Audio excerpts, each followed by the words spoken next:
समाजवादी छात्र सभा के तरफ से इन लोगों को एकदम भरपूर समर्थन और सहयोग देते हैं। इनके साथ कंधे से कंधा मिलाकर जहां तक जाना होगा, चाहे जेल जाना होगा, चाहे जहां जाना होगा, हम लोग जाने के लिए तैयार है।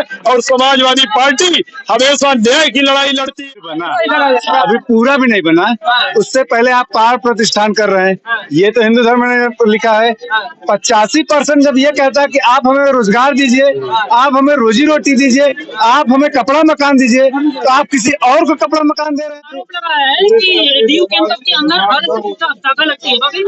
बिल्कुल लगती है भाई, आप एक बार कॉलेज घूम के देखिए।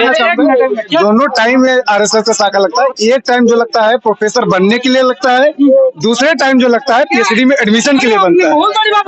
बिल्कुल एक। और बहन ऋतु पिछले 3 महीनों से दिल्ली विश्वविद्यालय का जो गेट नंबर 4 है वहां पे धरना प्रदर्शन कर रही थी। और दिल्ली विश्वविद्यालय के मनुवादी मानसिकता का वीसी, मनुवांशिकता का प्रॉक्टर, विश्वविद्यालय का मनुवादी प्रशासन उनको धरना स्थल से अलोकतांत्रिक तरीके से हटाकर उसको जहां पे उनका धरना स्थल था उसको गंगा जल से धुलाया गया। आज आजादी के 75 वर्ष बीत जाने के बाद अगर हमारे देश में किसी महिला के साथ, किसी पुरुष के साथ, किसी माइनॉरिटी के लोगों के साथ जाति भेदभाव होता है तो बाबा साहब के द्वारा बनाया गया यह संविधान उसको न्यायोचित नहीं मानता है। और हम समाजवादी छात्र सभा के लोग, तमाम साथी लोग जो आज दिल्ली विश्वविद्यालय के इस गेट नंबर 3 पर आए हैं, और बहन ऋतु सिंह और अभी भीम आर्मी चीफ चंद्रशेखर जी जो आए छात्र सभा के तरफ से इन लोगों को एकदम भरपूर समर्थन और सहयोग देते हैं।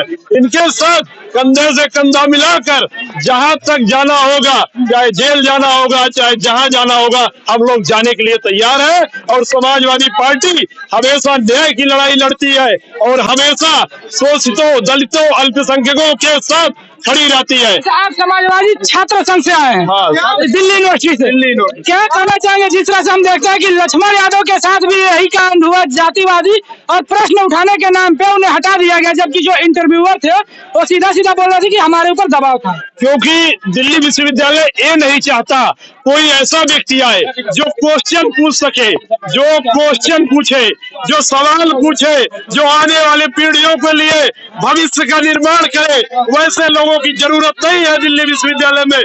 दिल्ली विश्वविद्यालय आरएसएस चलाता है, आरएसएस वैसे लोगों को लाना चाहता है जो उनकी गुलामी करे, जो उनकी तलुए चाटे। और डॉक्टर लक्ष्मण यादव तलुए नहीं चाटते थे। डॉक्टर लक्ष्मण यादव आने वाले पीढ़ी को, डॉक्टर भीमराव अंबेडकर को और ललाई सिंह पेरियार के दिए हुए विचारों को बताते थे।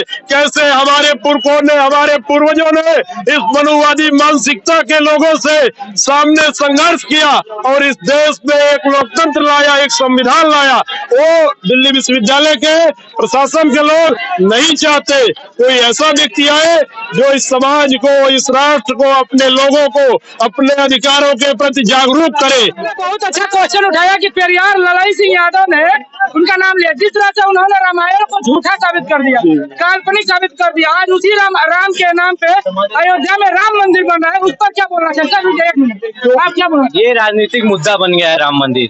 जैसे कि आप देख रहे हैं कि ये मंदिर अभी पूरी नहीं हुई है, फिर भी प्राण प्रतिष्ठा हो रही है, तो ये सारा गलत है। जो कि प्राण प्रतिष्ठा हिंदू धर्म में स्पष्ट लिखा है, किसी भी मंदिर के निर्माणाधीन रहते हुए आप उस पे पूजा प्रार्थना नहीं कर सकते। लेकिन नरेंद्र मोदी 2024 के चुनाव को देखकर वो उस राम को, जो एक काल्पनिक तो राजा थे ही, जैसा ललाई सिंह पेरियार ने लिखा है, सारी चीजों ललाई सिंह पेरियार बहुत साल पहले क्लियर करके जा चुके हैं। बस इनको कोई मुद्दा नहीं है, डेवलपमेंट किए नहीं है, तो लोगों की भावनाओं से खेलने के लिए राम मंदिर को आगे करना चाह रहे हैं। और देश का 85% इस बात को समझ चुका है।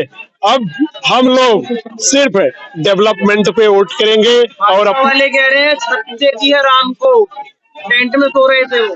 लेकिन अभी तो छत पूरा नहीं हुई है, फिर भी तो आप उसको पहले ही उसका इनॉग्रेट कर रहे हैं। जब राम मंदिर बना, अभी पूरा भी नहीं बना, उससे पहले आप पहाड़ प्रतिष्ठान कर रहे हैं। ये तो हिंदू धर्म ने लिखा है। 85% जब ये कहता है कि आप हमें रोजगार दीजिए, आप हमें रोजी रोटी दीजिए, आप हमें कपड़ा मकान दीजिए, तो आप किसी और को कपड़ा मकान दे रहे हैं। अपने 85% की बात करते हैं। 85% में हिंदू नहीं है, उसको रोजगार नहीं चाहिए, उसको रोजी रोटी नहीं चाहिए, उसको कपड़ा मकान नहीं चाहिए। आप 85 बड़ा सवाल आपसे यही है कि जब डॉक्टर लक्ष्मण यादव को डीयू तक निकाला गया है तो अखिलेश यादव की कटौती है तो साथ में डॉक्टर नीतू को भी मेंशन कर देना चाहिए। आपको इस बात से अवगत कराना चाहूंगा कि समाजवादी पार्टी की तरफ से कई बार यहाँ डेलीगेशन आ भी चुकी है, हम लोग समर्थन में रहे हैं। आपको अगर पूर्ण चाहिए तो प्रदेश अध्यक्ष जी भी आए थे, राष्ट्रीय महासचिव जी लोग भी आए थे, हम लोग यहाँ पे लगातार बैठे हैं। आज से नहीं, समाजवादी छात्र सभा हमेशा यहाँ पर रुकी है, उनके लिए खड़ा हुआ है। आप लोग यहाँ पे 5 महीने तक हो गए हैं, इनके 4 से 5 महीने हो गए डॉक्टर नीतू को। 4 महीने हो गए, उसके बावजूद न्याय नहीं मिला। देखा चारों तरफ से फोर्स लगा दी गई है, क्या आगे न्याय मिलेगा? आप सरकार को देख रहे हैं कि सरकार पूरी आरएसएस चला रही है, बीजेपी पूरा मतलब हर कॉलेज तक या भगवाधारी की बात होता है कि हम भगवा करेंगे कॉलेज को। तो आप सोच सकते हैं आप एक ही पार्टी का एबीपी का पूरा झंडा पूरा कैंपस में बढ़ते हैं। यहाँ तक कि आप गवर्नमेंटल इंस्टीट्यूट को आजादी दीजिए ना कि आप सारी पार्टियां, आप सारे छात्र विंग आके यहाँ वो करें, अपना प्रचार प्रसार करें, लेकिन एक ही पार्टी को आप प्रमोट किए जा रहे हैं, तो ये भी तो सही नहीं है। डॉक्टर नीतू ने एक आरोप लगाया है कि डीयू कैंपस के अंदर हर शाखा लगती है, बाकी भी शाखा लगती है। बिल्कुल लगती है भाई, आप एक बार कॉलेज घूम के देखिए। दोनों टाइम में आरएसएस का शाखा लगता है। एक टाइम जो लगता है प्रोफेसर बनने के लिए लगता है, दूसरे टाइम जो लगता है पीएचडी में एडमिशन के लिए बनता है। बहुत बड़ी बात बोली, क्या बनने के लिए यहाँ पे आरएसएस ज्वाइन में परेड करना पड़ता है दोनों टाइम। परेड कीजिएगा तब आपको असिस्टेंट प्रोफेसर अस्थायी रूप से बनाया जाएगा। और दूसरी टाइम जो लगता है वो पीएचडी में एडमिशन। अच्छे लोग हमारे सामने हैं जो अच्छे मार्क्स लाए हैं पीएचडी नेट जेआरएफ में, लेकिन आज तक पीएचडी में एडमिशन नहीं मिल रहा है। कारण ये है कि वो संघ का विरोध करते हैं। क्योंकि ये आप इधर भी अपना कैमरा घुमा सकते हैं, जय श्री राम ये विश्वविद्यालय का कैंपस है। मौलिक अधिकार के हिसाब से अगर आप मौलिक अधिकार की बात करते हैं तो वो कहता है कि अगर कोई भी विश्वविद्यालय पूरी तरीके से राज्य के द्वारा चलाई जा रही है तो वहाँ पे धर्म अनुष्ठान नहीं होना चाहिए। अब सुंदरकांड कराइएगा, सुंदरकांड दिल्ली यूनिवर्सिटी में अंदर सुंदरकांड का पाठ हुआ है। आज कैमरा लेके घुसे, आज आप कैमरा लेके घुसे, आपको बैनर दिख जाएंगे कि क्या होने वाला है बीपी क्या का होने वाला है, जो देख रहे हैं बताइए, क्योंकि वो तो यहाँ नहीं आएंगे। यहाँ तक कि आप उसमें राम मंदिर का ठीक है वो, लेकिन कैंपस के अंदर करना सुंदरकांड ये तो सही नहीं, उचित नहीं है ना। आप कैंपस के अंदर किसी भी धर्म को प्रमोट किसी पार्टी के सदस्य किया है या कोई अन्य लोग? एबीपी कर रही है। अच्छा, एबीपी सुंदरकांड का पाठ। आरएसएस और बीजेपी की संपोषित संगठन एबीवीपी जो सुंदरकांड कराती है, दीपोत्सव कराती है। एक बात मैं बहुत अच्छे से बता दूं, दिल्ली यूनिवर्सिटी के लॉ फैकल्टी का स्टूडेंट हूँ। अभी फीस जो है बहुत अच्छे से बढ़ी है। जो गरीब तबके के लोग 3400-3500 में पढ़ते थे, आज वो फीस 6000 में हुई है। तब एबीवीपी गायब होती है। अगर वो छात्र संगठन है, एक्चुअल में वो छात्र संगठन है, तो हमें लगता है कि बिल्कुल हम लोग छात्र लॉ फैकल्टी के छात्र हैं। फीस हाइक हुआ है, कोई नहीं बोलता है। तो आप लोग डॉक्टर नीतू के समर्थन में, आप लोगों को डर नहीं लगता है कि कैमरे पे आप सरकार देखेंगे तो? लॉ फैकल्टी वालों को डर दिखा रहे हैं। एडवोकेसी हमारी है, पढ़ी है, हम चल जाएंगे। हमें थोड़ी पीएचडी करना है यहाँ पे। हमारे पीएचडी करने वाले बैठे हैं, हमारा सुप्रीम कोर्ट हाई कोर्ट है। समाजवादी पार्टी से आए हैं, हम देखते हैं जिस तरह से यादव को, प्रोफेसर लक्ष्मण यादव को निकाला गया, उसके बावजूद किसी भी समाजवादी पार्टी के नेता इंक्लूडिंग अखिलेश यादव, तेजस्वी यादव, किसी की तरफ से कोई कमेंट, कोई जवाब नहीं आया। नहीं, आपको जानकारी होनी चाहिए कि राष्ट्रीय अध्यक्ष जी ने कहा था कि उनका रास्ता खुल गया है, उनको अब जो करना है कर सकते हैं।